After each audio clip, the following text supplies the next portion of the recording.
pessoa some, mas não é some num sentido negativo, porque a China tira o cara dos holofotes, vai investigar o que está acontecendo, e aí quando tem o resultado da investigação, a pessoa aparece de novo, olha, aqui foi inocentado, a gente investigou tal, e não deu nada, não, tá aqui o cara vai ser preso porque a Não gente é descobriu isso e espetaculoso, né? aquilo.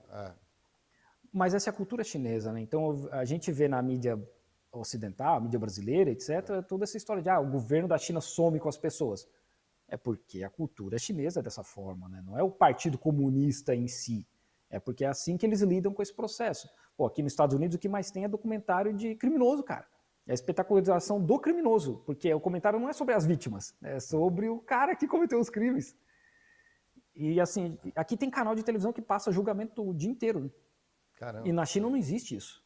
Na China não existe isso. Verdade, verdade. Nos Estados Unidos tudo é entretenimento, né? A Sim. situação pessoal, jurídica da pessoa ela é palco, né, para o resto da população. Sim. Sob, às vezes, o pretexto de ser instrutivo, né? Aqui, no Brasil, Claro. a gente gosta de mundo cão, né? Ficar seguindo a polícia para ver matando as pessoas, né? Desmontando a boca, é isso que é o espetáculo aqui, né? Acidente de trânsito, né? Parece que é o Não, aqui fascínio pelo mundo cão.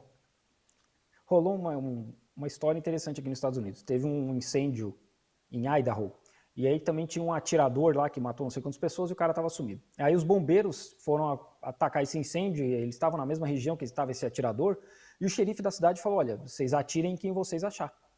Pode ser até bombeiro. E mataram 2 bombeiros nesse processo. Caramba. Assim, cara, Que e se isso loucura. fosse na China, primeiro que na China a polícia não anda armada, né? A polícia comum não anda armada. Eles andam no máximo com um spray de pimenta. Não tem Você nem se sente taser. seguro andando na rua. Assim, primeiro é difícil achar polícia. Aí, quando você acha um polícia, eles não têm arma. Porque a ideia é sempre desescalar, né? Sempre trazer a situação para um ponto de que, olha, ok, vamos conversar. Então, eles têm muita ferramenta de contenção de pessoas. Até tem um bastão que eles usam, que tem uma ponta, que é mais ou menos um U, que é para segurar a pessoa. Segurar a pessoa, até a pessoa acalmar e tal, ok. E aqui nos Estados Unidos não, né? Aqui nos Estados Unidos a polícia usa armamento de exército, armamento militar. Tanto que nessa história de Idaho, os caras foram com um tanque, Meu Deus. carro blindado. Então, na China, primeiro que não ia acontecer de matar bombeiro. Mas se acontecesse, cara, isso ia ser notícia no país inteiro. E o cara que matou o bombeiro, o cara ia estar ferrado por causa da vida, sabe? O cara ia ser julgado, ia ser preso, ou ia ser condenado à morte, ou o cara ia ficar preso para sempre. Porque a sociedade chinesa nunca ia aceitar. Eles matou um cara que está tentando salvar a gente, sabe? E na época da Covid a gente vê isso, né? Porque as províncias, as cidades, elas têm muita autonomia. Aí o governo chegava e falava, olha, essa aqui é nosso direcionamento para Covid zero. Mas o direcionamento da minha cidade que eu moro hoje, que tem 17 milhões de habitantes, não pode ser o mesmo de uma cidade que eu morava antes que tinha 4. Ou então da cidade que eu morava anteriormente que tinha 600 mil. Não dá, não tem como, né? Então tem uma autonomia muito grande para tomar decisões. Só que nessa autonomia também tem a galera do pequeno poder. É a galera que acha que pode porque o Xi Jinping falou que pode, e aí o cara acha que pode. Então teve caso aí de gente, por exemplo, que matava cachorro. Porque assim, a pessoa era pega com Covid, tinha que ir para o hospital, e aí quem quer cuidar do pet? E aí o cara ia ali, ok, beleza, não tem que fazer com esse cachorro, matava o cachorro. Essa galera foi presa, porque pega em câmera de segurança, pega celular, sei lá, né? A galera foi presa. Policial que agrediu pessoas, os caras foram demitidos, foram presos. Então, isso acontece muito na China, são coisas comuns, né? De novo, é uma população muito grande, é óbvio que volta e meia vai ter esse tipo de comportamento. Mas lá a gente vê que tem uma reação, tanto do povo quanto do governo respondendo.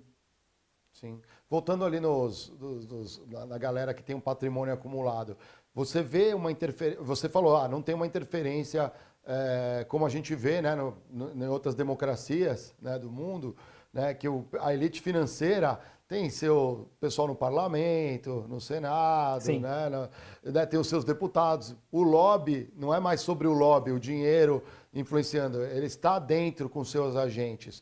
Não é esse o caso pelo que você falou, eu também li o livro do Elias, ele comenta um pouco essa parte. O ponto é, como você vê a destinação desse patrimônio acumulado por essas pessoas? Sem dúvida eles têm uma vida, né, de pujança.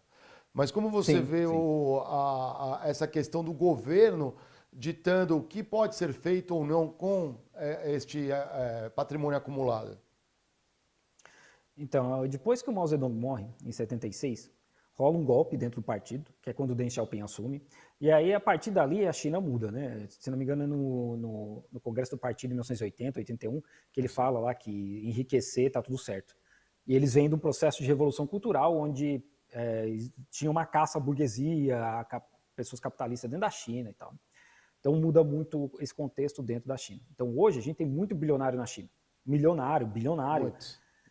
E o Xi Jinping, uns anos atrás, colocou um limite de doação. Tipo, ó, vocês têm que doar o mínimo de tanto dinheiro aqui para o nosso processo aqui de combate à pobreza.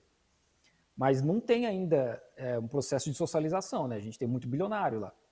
Que eu, particularmente, né, morando num país que a Constituição da China diz que é uma ditadura do proletariado, é meio difícil entender, né? Como é que tem tanto bilionário e tem gente ainda sofrendo em fábrica sem ar-condicionado com 40 graus de temperatura.